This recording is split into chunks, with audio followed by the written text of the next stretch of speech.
Ustadz mohon jelaskan cara meruqyah diri sendiri dengan mandiri, Ustaz. Boleh tafadhol, Ustaz. Cara ruqyah mandiri. Mandiri. Mandi atau mandiri? Mandiri, Ustaz. Oh, karena kan ada tata cara ruqyah mandiri dan ada tata cara mandi ruqyah. Mandiri. Ada ruqyah mandiri, ada ruqyah mandi sendiri gitu loh.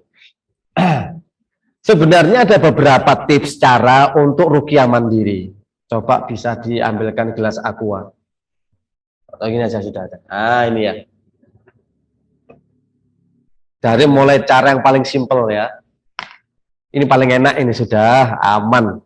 Paling simple. Sak simple-simple. Paling sederhana dan paling mudah. Nggak usah belajar lama-lama. Nggak nunggu berbulan-bulan, nggak tunggu bertahun-tahun. Kok dodolan obat aja. Jadi gini, ambil air putih. Kenapa kita ambil air putih? Karena air putih mediasi yang paling mudah kita dapatkan.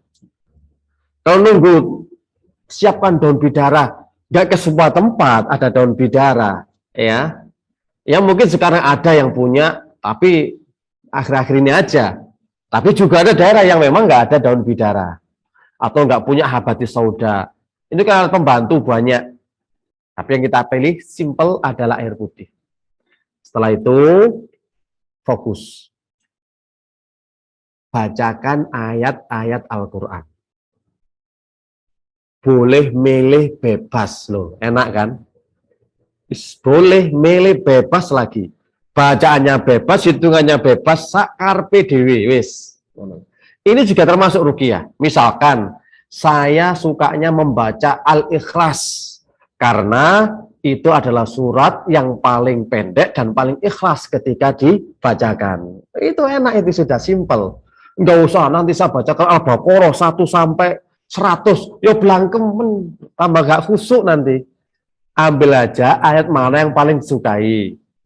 Misalkan Al-Ikhlas, bacakan Al-Ikhlas. Sampai berapa kali bebas. Terus, tapi ingat, dengan menghadirkan hati loh ya. Dengan menghadirkan hati.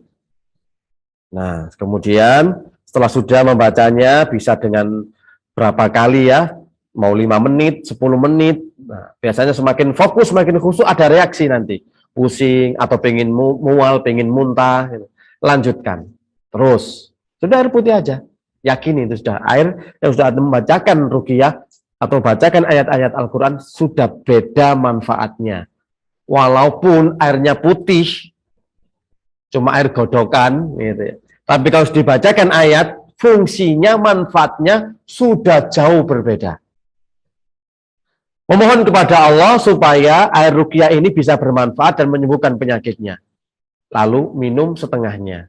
Tunggu reaksi sambil memohon kepada Allah dimudahkan proses ruqyahnya. Ya. Kemudian dihabiskan. Itu salah satu contoh cara ruqyah yang paling simpel dengan air putih. Bisa juga ditambah dengan gerakan. Pegang daerah mana yang sakit. Misalkan di dada sambil ditepuk. Lalu diangkat sampai ke leher seperti ini.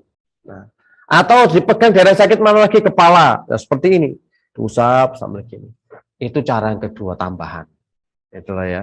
Dari ruqyah mandirinya seperti itu. Insya Allah simpel Mas ya. Insya Allah. Sangat simpel, semua bisa melakukan loh ya.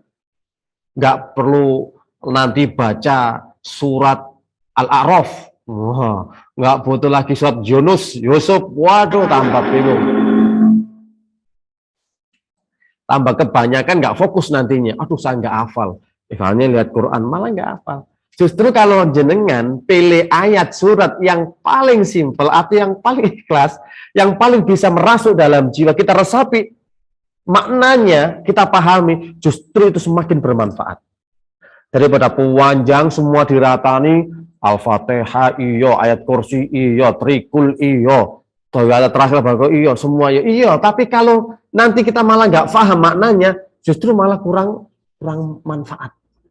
Cari yang paling simpel. Enak wes. Misalkan kok ngantuk, oh sama ruqyah mandiri deh. Bacakan aja sampai setengah jam nggak ngantuk nanti. Atau apalagi saya kok ini ada gangguan nggak enak tubuh saya, kok pilek atau apa. Sama ketika sakit biasa, sakit flu atau meruqyah aku kok sesek, apa ini karena corona ya atau apa? Ruqyah dengan hal itu tadi, insya Allah bermanfaat. Tidak ada ruqyah yang nggak bermanfaat, pasti bermanfaat. Ini ayat Al-Quran yang kita bacakan. Sudah bukan air putih lagi.